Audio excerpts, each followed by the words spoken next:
What's up, you guys? Welcome back to the channel. I hope you guys are having a great and amazing day.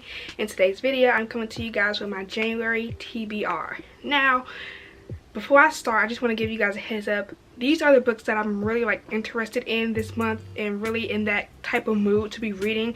So if I don't get to all of them, then it's okay. But I'm starting now in this new year not having a lot of books in my monthly TBRs, just because, again, I know I'm not a fast reader. I know it takes me a while. It just depends on what I'm reading on, because I found out that I do read faster on my Kindle. So if I read books on my Kindle, then I am more likely to read.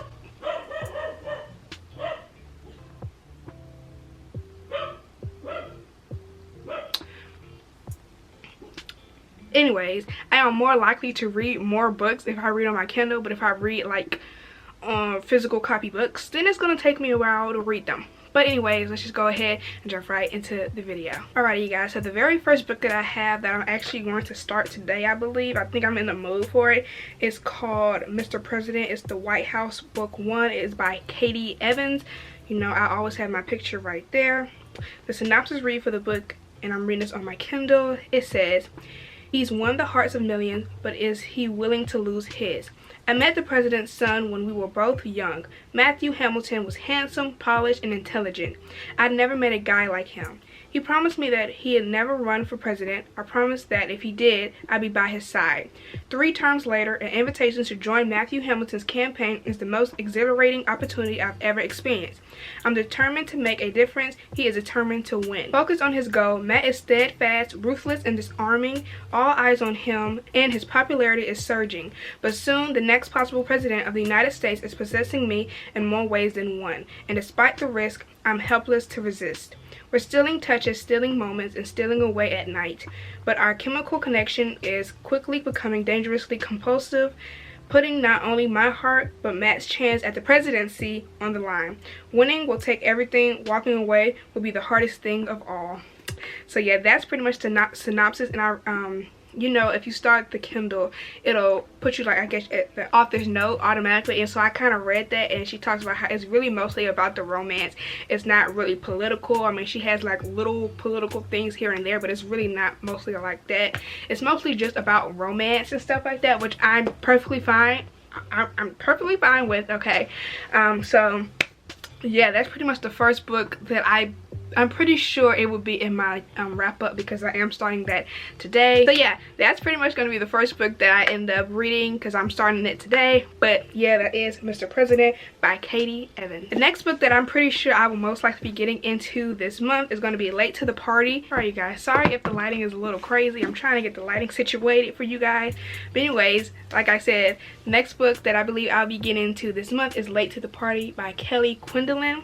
This will be my second book reading from her. I read She Drives Me Crazy by her, and I love that book so much.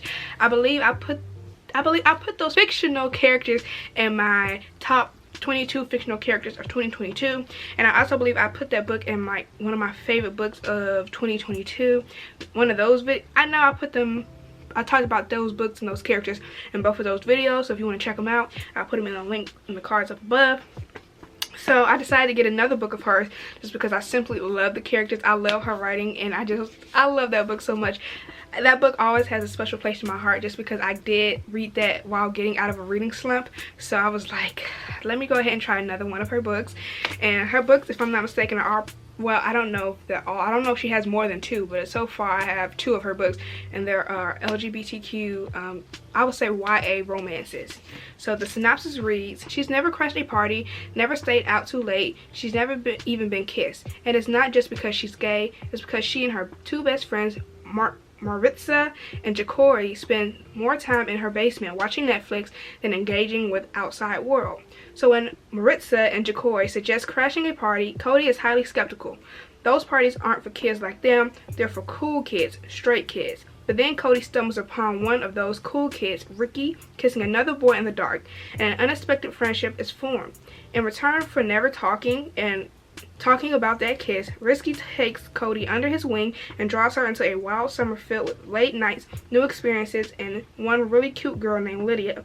The only problem, Cody never tells Maritza or Jacori about any of it." So yeah, that's pretty much the synopsis of this book, Late to the Party by Miss Kelly Quindlen. I definitely believe I'm gonna get into this book because it just sounds so good, and I'm in that mood for those type of like cutesy, romancy, adventure-y type books. So I definitely think that will give me all those feels. So yeah. Alrighty, so the next book that I have is technically, I guess, not okay. I have a pretty variety of books in this month, in this, you know, TBR, if I will say. This one is definitely different. This one is not a romance. It is Amari and the Night Brothers.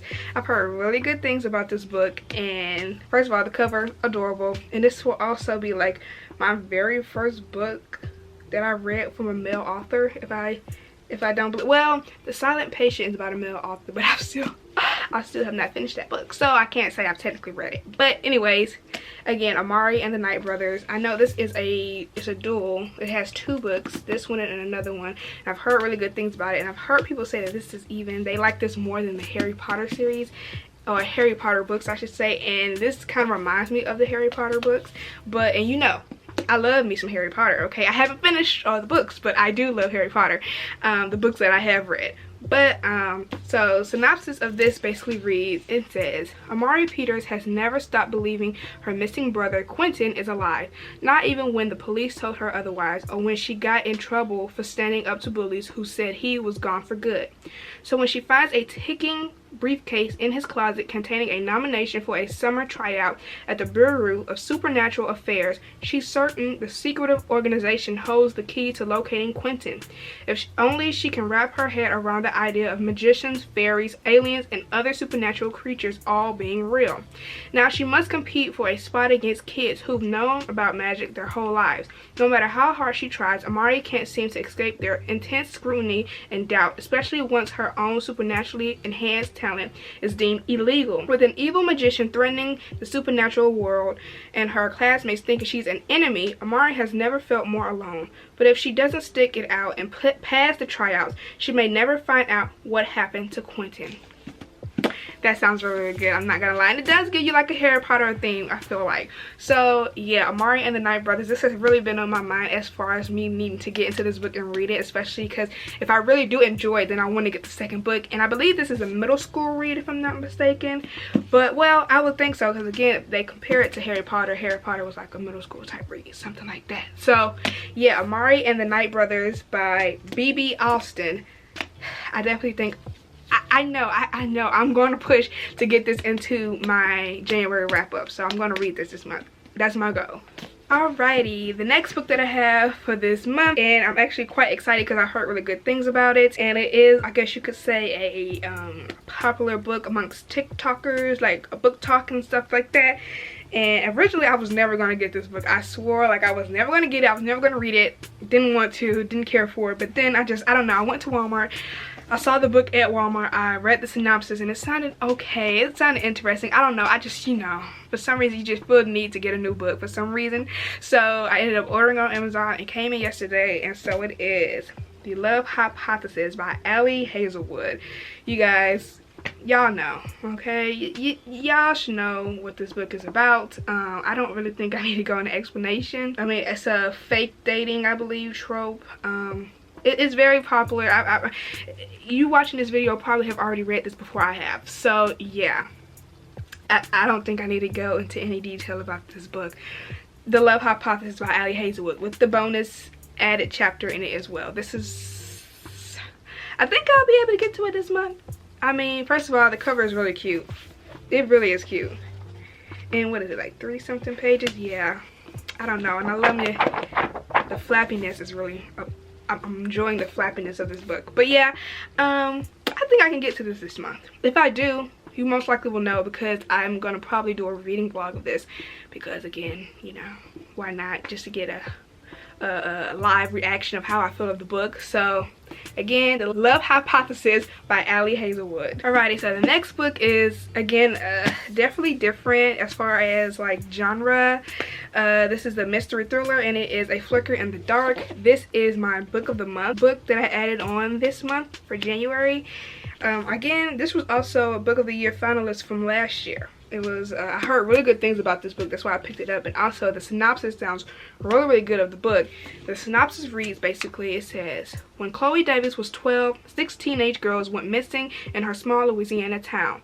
By the end of the summer, her own father had confessed to the crimes and was put away for life, leaving Chloe and the rest of her family to grapple with the truth and try to move forward while dealing with the aftermath. Now, 20 years later, Chloe is psychologist in Baton Rouge and getting ready for her wedding. While she finally has a fragile grasp on the happiness she's worked so hard to achieve, she sometimes feels as out of control of her own life as the troubled teens who are her patients.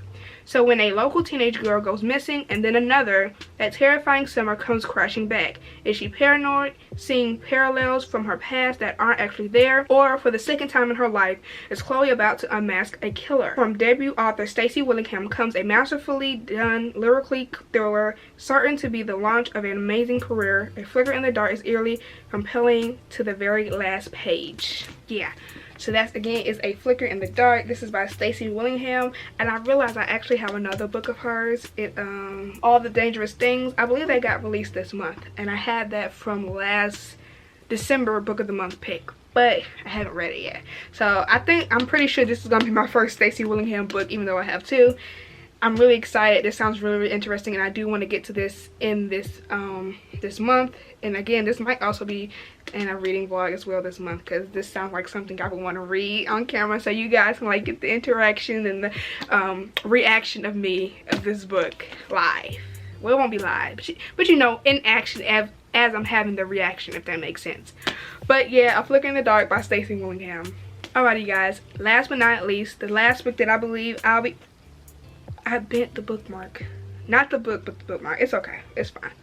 Anyways, the last book that I believe I'll be getting into and I want to check out this month, because I actually already read the first chapter and it sounds really, really good. For some reason, I just decided to back away from it because I don't know. I wasn't prepared. I wasn't fully prepared for it.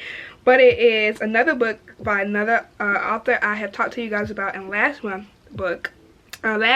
wrap up, Taylor Jenkins Reads. It is Carrie Soto is Back. Okay, so listen, I already read the first chapter and it sounds really, really good. I don't know why. I know why I didn't stick with it.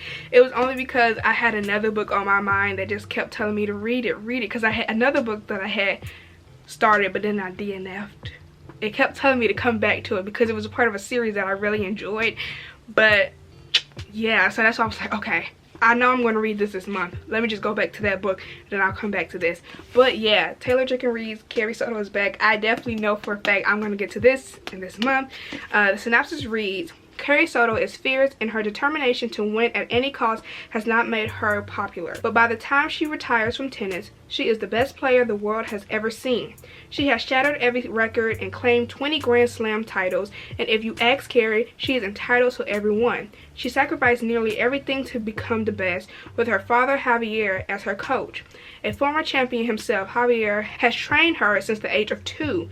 But 6 years after her retirement, Carrie finds herself sitting in the stands of the 1994 U.S. Open, watching her record be taken from her by a brutal, stunning player named Nikki Chan. At 37 years old, Carrie makes the monumental decision to come out of retirement and be coached by her father for one last year in an attempt to reclaim her record. Even if the sports media say that they never liked the battle axe anyway, even if her body doesn't move as fast as it used to, and even if it means swallowing her pride to train with a man she once almost opened her heart to, Bowie Huntley, like her, he has something to prove before he gives up the game forever. In spite of it all, Carrie Soto is back for one epic final season. In this riveting and unforgettable novel, Taylor Jenkins Reads tells her most vulnerable, emotional story yet. So again, yes, that is Carrie Soto is Back by Taylor Jenkins Reads. I definitely think I'm going to get to this month. I know I'm going to get to this month because I already started the first chapter and it sounds really good. And I kind of like, you know, Taylor Jenkins Reads writing so far. I actually do have another book of hers. You guys probably can see it. It's right here. Bam. This is a book that I swore I would never read. I don't know, heard so many mixed reviews about it. You know, I heard people love it so much, but I also heard people who don't like it and their opinion on it. And I was like, I don't know if I'm gonna get this. So I decided to get it just to try it out myself. Do I think I'll get to it this month? I don't know. You guys will probably know before the wrap up, just in case I do a reading vlog of these books, because again, they are pretty like popular TikTok books or whatever. So I would definitely want to have this footage on camera if I like the book or not, and the footage of me reading these books. But this is The Seven Husbands of Evelyn Hugo. I'm not going to read the synopsis of this simply because I'm pretty sure you guys already know all about this book, and also again, I don't know if I'm going to get to it this month. But yeah, that is pretty much it. That's pretty much the books that I'm pretty sure I will be getting to this month, the ones that are at the top of the list as far as like my mood this month is what I want to read. So again, you have Mr. President by Katie Evans. Again, I put a picture here. You have Carrie, Soto is Back by Taylor Jenkins Reid. A Flicker in the Dark by Stacey Willingham. We have The Love Hypothesis by Allie Hazelwood. We have Amari and the Knight Brothers. This is by B.B. Alston. And last but not least, we have Late to the Party by Kelly Quinlan. So yeah, y'all, that's pretty much it. That's pretty much the video. Those are pretty much the books that I'm interested in reading this month. I hope you guys enjoyed this video. I know I'm trying to keep it short and sweet because again, I didn't have that many books to show you guys, but you know, I already know I finished like 2 other books that I didn't mention obviously in my TBR because I already read them, so you just see those books in my wrap up. So even though I just mentioned these 1 2 3 4 5 6 books, it's a chance I'll have more books on my wrap up. So yeah, with all that being said, I hope you guys enjoyed. If you did, just make sure you give this video a thumbs up and hit that subscribe button, and I will see you guys in my next one. Bye.